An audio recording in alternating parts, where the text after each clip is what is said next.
Welcome to Girls Will Yap, a true crime and missing person podcast where we share stories with heart. In today's episode, we're covering active cases and missing person spotlights, and we're sharing our personal thoughts based on publicly available information. These cases are ongoing, the details may change, and everyone mentioned is innocent until proven guilty in a court of law. Thank you for tuning in, and don't forget to subscribe.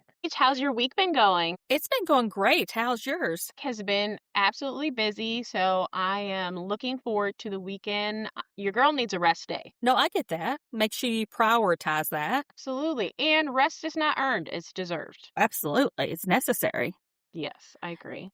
Do you have a missing person you would like to highlight? Yes, and this one actually hits close to home because it's coming out of Kentucky. Andrea Knabel from Louisville, Kentucky, went missing on August 13, 2019. She is 5'7" and was between 180 and 190 pounds at the time of her disappearance. She had on a light-colored tank top, white shorts, and light-colored Nike shoes. She's a white female, brown hair, and hazel eyes, and she would be around 42 years old now. She was an active member of Missing in America, and there's lots of speculation in this case, including whether or not her membership in that group had anything to do with her disappearance. If you know anything, please contact the Louisville Metro Police Department at 502-574-7120. I tell you what, I see her flyers around town all the time. Somebody knows something. Let's give her family some peace and bring her home. How suspicious. Exactly. There's just a lot going on with this case when you deep dive and look into it. And keep in mind, that was during COVID. Yes, ma'am. So I feel like we were all distracted. Who would you like to highlight this week? I would like to highlight Dontrell Barbie. Dontrell Barbie was last seen July 31st. He jumped into a friend's car on the 4200 block of Laurel Downs in Memphis, Tennessee. He has not been seen since then. Rumor is that his body was put in the back of that car. He is 23 years old, 5'6", 150 pounds, and black. He has dark skin and dark eyes. His face is rather long and narrow. The car he was last seen in is a white Malibu with dark tinted windows. His mother feels like he has passed. She's asking for tips so she can recover the body. She wants to put him to rest. If you know anything, please call the Memphis police at 901-545-2677. Harmony seeing his mom cry and beg and plead. It was hard to handle. Can't even imagine, because your kids are not supposed to pass on before you do. They're supposed to outlive you. So I just can't imagine how she feels. And to not know. We talk about that all the time. Not knowing has to be so difficult. You just never get closure. I have some updates. Okay. Savyeon Anderson, he's from the Fort Bragg area. He is now a father. This little girl is going to need a dad in her life, so let's bring him home to her. Bittersweet, isn't it? Because you've got this new life. I can only imagine how his wife feels. Joy that you have this new daughter, this brand new baby girl in your life, but you don't know where her father is. How do you cope with that? I don't know, but I wish her and the little girl the best.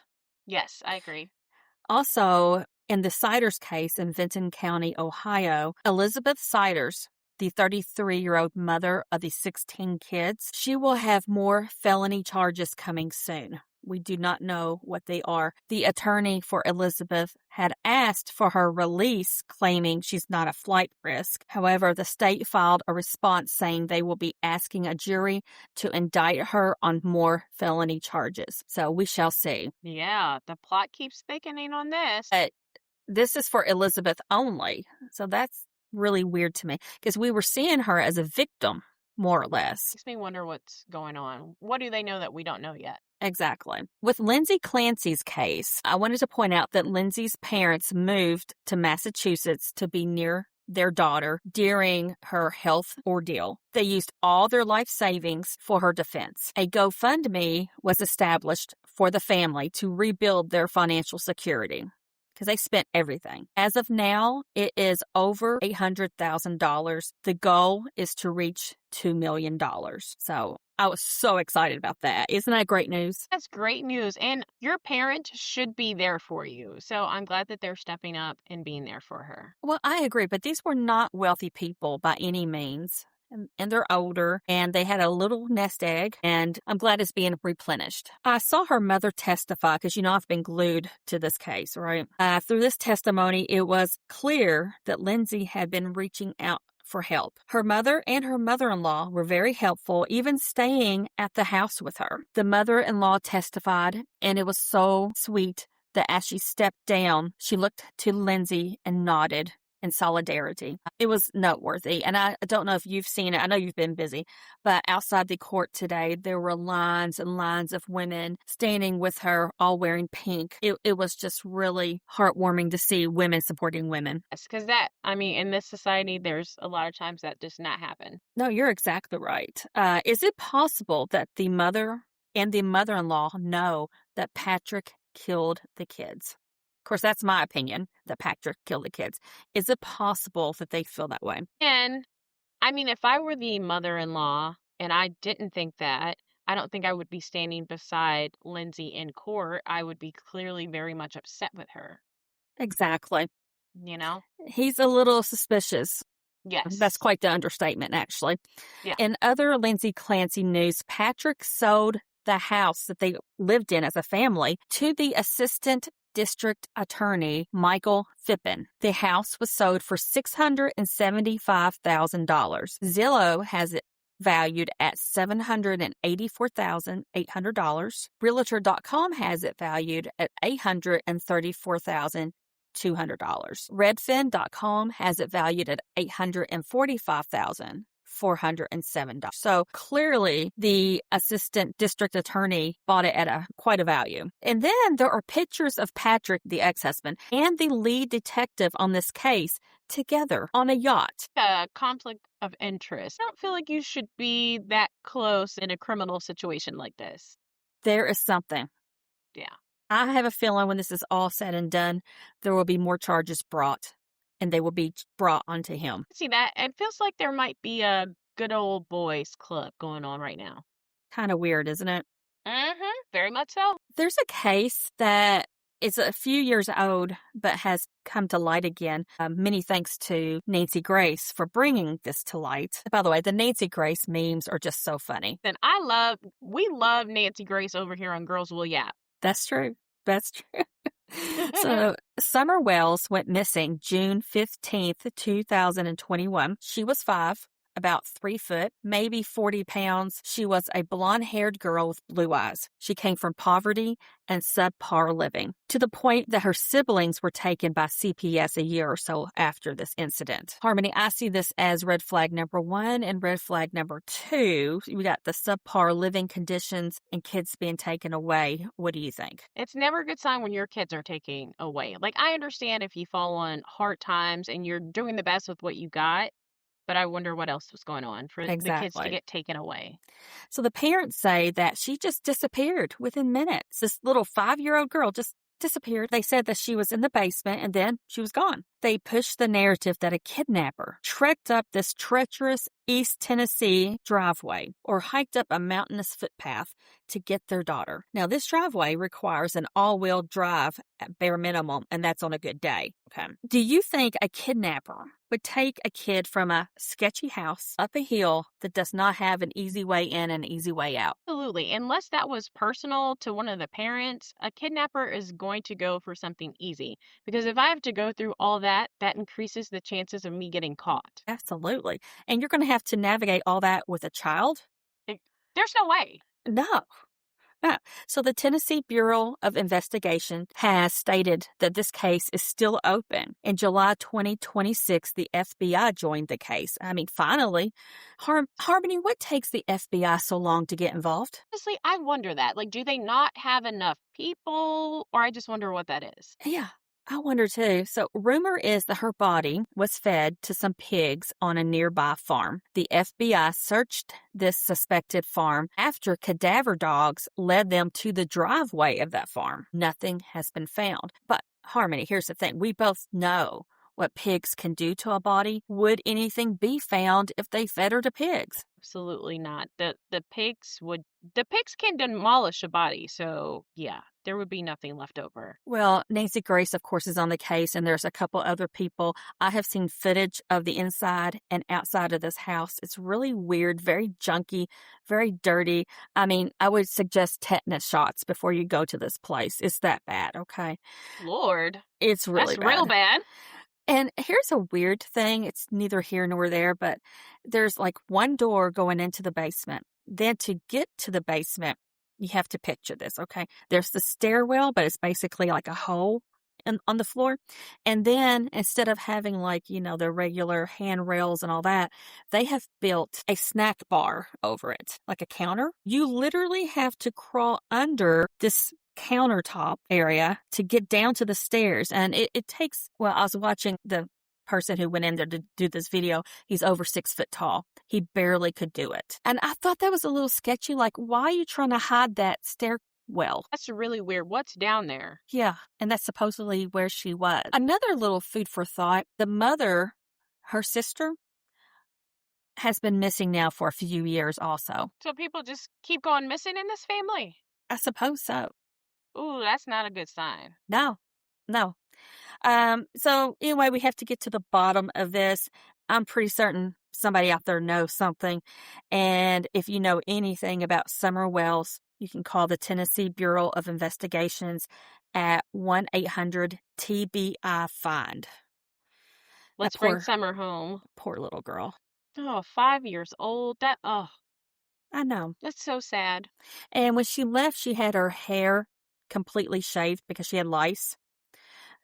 So they have a picture of what she looked like when she had left, and then they have done some alterations to the picture to show what she would look like with hair. Okay, that makes sense. I'm glad they do those like age progression, all those types of photos to kind of help people imagine what they might look like now. They are surprisingly accurate. They are really good. Technology has come a long way. Absolutely. In Plano, Texas, Eliana Bigioni, age 34, was found dead in the trunk of her car. You have to note that Eliana and her husband, Jake, were in the midst of a divorce. The couple had 2 kids, 2 and 5, and they went to have a custody exchange at the husband's apartment. She never returned from that exchange and was unreachable by phone. Someone asked the police to do a welfare check. That's a good friend, right? Absolutely. Best friend. The friend had her location. Thank God for that. And yes. Harmony, you and I have talked about how important it is to have your location on. And I don't think custody exchanges should be made at private residences. What do you think? So either, because I can't tell you how many Datelines that I've watched where somebody ends up murdered because they did a custody exchange at one of their residents. It's just too unsafe. I know a lot of police departments now have parking spots designated for parents who are exchanging their children for custody. That's a great idea. I was just going to say they should do these at a police station, but that might look weird. But if there's already spots, I think that's amazing. Well, I think every police station should have that. So when the police did the welfare check at her husband's apartment, they saw blood on his shirt. This again, another stupid criminal. The dumbest. Yes. Like, oh, here's your reward for being a dumbass. Yeah.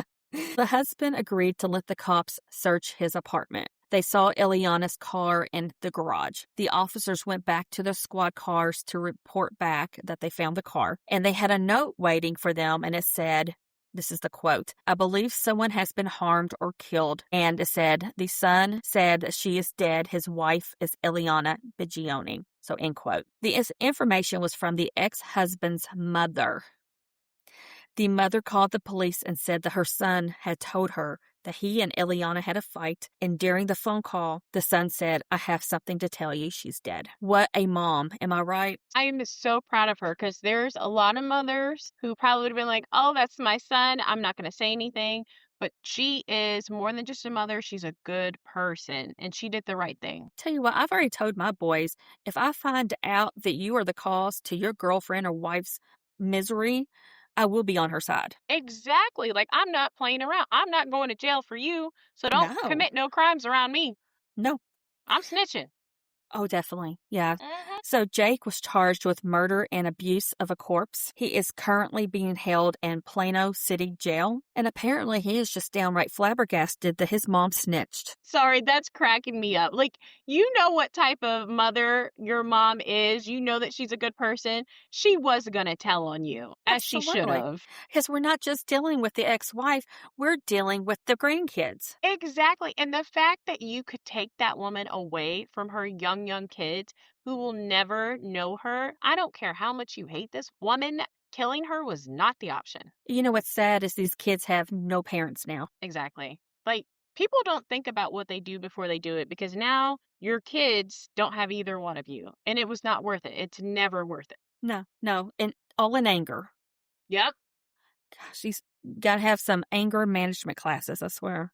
Exactly. So Alyssa Goods, age 63, went to visit a friend in Las Vegas. She left her home, which was in New York City, August 8th. Once she arrived in Las Vegas, she went to a CVS. It wasn't far. It is verified that she was there at the CVS. So that is on the corner of East Flamingo and Paradise Roads. However, she never came back. This is more than just a missing persons case. Her family is now getting weird text messages from her phone. They are text messages asking for Bitcoin to be sent to Cash App, and this is not normal behavior for Alyssa. The family demanded video calls, and the texter declined. Then they received a text asking for gas money in Bitcoin, and that was weird because Alyssa doesn't even drive.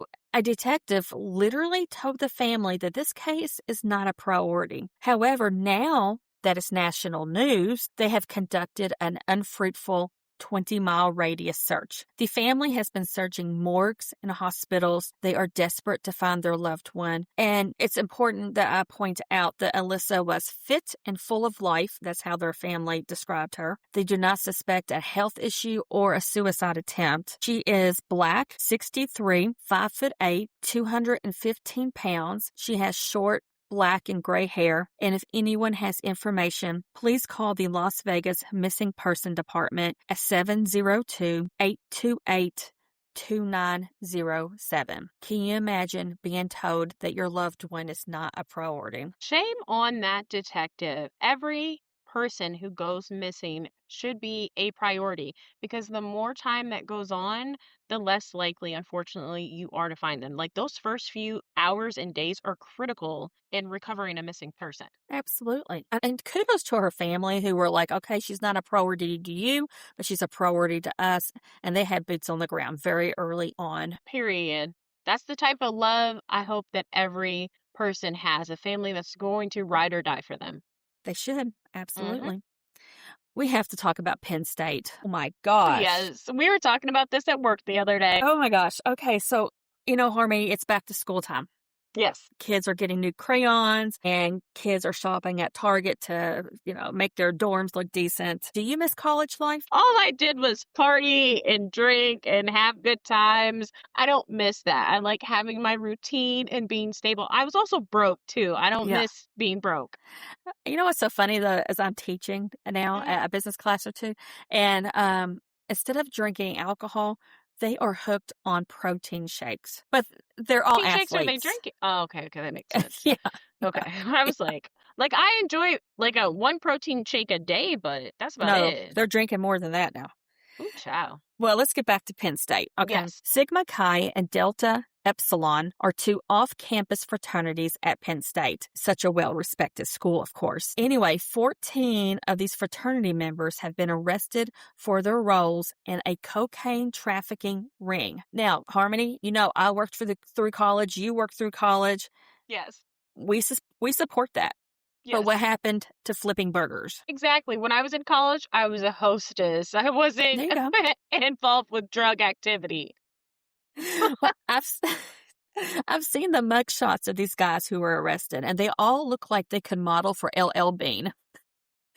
Seen their mugshots too, and I was like, this tracks. Like, you boys do not need to be doing this. You could absolutely do something else. Like, go intern and be a CPA or something. Funny that you mentioned that. Guess what? One of them is a CPA. I'll get to that in just a second. The top two leaders of this drug ring are actually 2024 graduates. They are Agostino Abatiello, who is the CPA, and Thomas Robinson. Their charges are up there with those of mob bosses. I'm not exaggerating, not one bit. We're talking about RICO laws. A few of the charges are felony, corrupt organizations, conspiracy, dealing in the proceeds of unlawful activity. Thomas Robinson, a ringleader, his father has been arrested for attempting to conceal a safe that may have had drugs and drug money. These individuals were going to New York and Philadelphia to bring kilos of cocaine to Penn State. One of the fraternities used pledges to package the cocaine. Remember that Penn State has a history of pledging problems already. A student, Timothy Piazza, died in 2017 due to hazing. So I think they need to crack down on their fraternities. But this is a huge deal. And the lawyer for the ringleaders, he has come out and said they were just, dabbling in cocaine here and there, giving some to friends, these boys, right? And the other side, the prosecutors are saying, oh no, we're talking about mob-like behavior. They were taking kilos. This is not just cocaine being split between friends. Exactly. They act like, I assume like an ounce of cocaine would be small. I don't know. I've never done that sort of thing. I'm assuming if they had an ounce of cocaine on them, I'm like, okay, they're just being dumb and partying or whatnot. But kilos, you're moving weight. And your dad helping you is crazy. My parents would have snitched on me and definitely kicked me out the house. They're not going to hide my drugs and my drug money. There was this reporter today in front of Agostino's house, and it's on Long Island, and it is like a seriously preppy upper middle class house. I mean, I'm sure they have someone to mow their yard because I doubt they're mowing their own yard. Okay, these are well-to-do people who should not have been doing this. They should not have. And the neighborhood, all the neighbors, they're so embarrassed. You're bringing the property value down with your shenanigans. And there have been so many comments in the comment sections saying, first of all, look, like these are actually white kids doing this. And if they were black, we'd be all over it. And these aren't coming in from illegal immigrants from other countries. Just want to point that out. If it were on the other side of the books for any other race of people, it would have been a whole different story. Exactly. Let's go on about Kimberly Mathers. She's the ex-wife of Eminem. She was arrested in February of 2026 for driving under the influence and failing to report an accident. Harmony, do you remember how she just rammed into that neighbor's car and just drove on? This woman does not have a care in this world. No, she doesn't. Well, she failed to abide by bond rules, so she ended up back in court August 14th. Isn't it something, too, that Eminem was on the straight and narrow, acting like a grandpa, and his ex-wife is such a hot mess? Wild to me that he was the one that grew up and she didn't. I know. I watched the entire court hearing. It was only a few minutes, and if you have extra time, I totally recommend it. Her bond was revoked. She is back in jail in Mount Clemens, Michigan. Her lawyer asked the judge to send her to rehab instead of jail. However, the prosecutor reminded the judge that Mathers had plenty of time to go to rehab while out on bond, and she never did. I want to point out a couple of things here. One reason I want you to see this is, so Mathers walked into the courtroom with her hair slicked back. Like, it was really bad. Okay. And then she had her shirt unbuttoned down to the middle, like by her bra clasp. And I was like, oh, that's so inappropriate. And it's kind of see-through, too. I mean, if there's ever a time to dress conservative, it's when you're in court. Like, you're in court, not the bar, honey. Are you trying to pick up men or what? I was thinking, why did her lawyer let her do that? Like, she should have thrown a blazer on her, bare minimum. Something like, if you don't go change right now. Her lawyer walked in with slicked back hair with her shirt unbuttoned down to the middle of her bra. And I'm like, Lord have mercy. She did dress her. Kim, you're going to jail. If that's what your lawyer is advising, you're going to jail. It's only about 5 or 6 minutes long. If y'all can go look at it, I'd really recommend it. But anyway, Harmony, this woman is not getting any younger.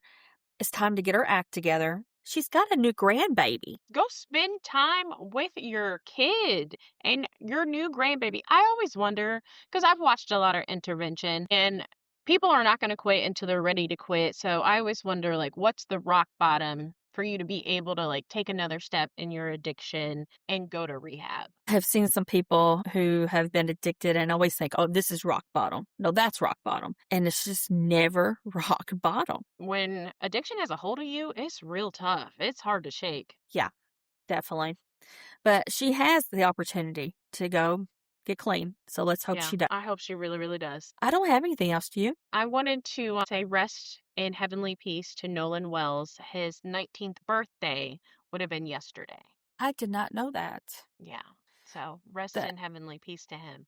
that must have been very hard for his family. So, I can only imagine. yeah. All right. Sounds good. Bye, y'all. Thank you for joining us for another episode of Girls Will Yap. We love having you here to talk about true crime and missing persons. Follow us on all the socials at Girls Will Yap so you don't miss the conversations. As always, let's yap, y'all.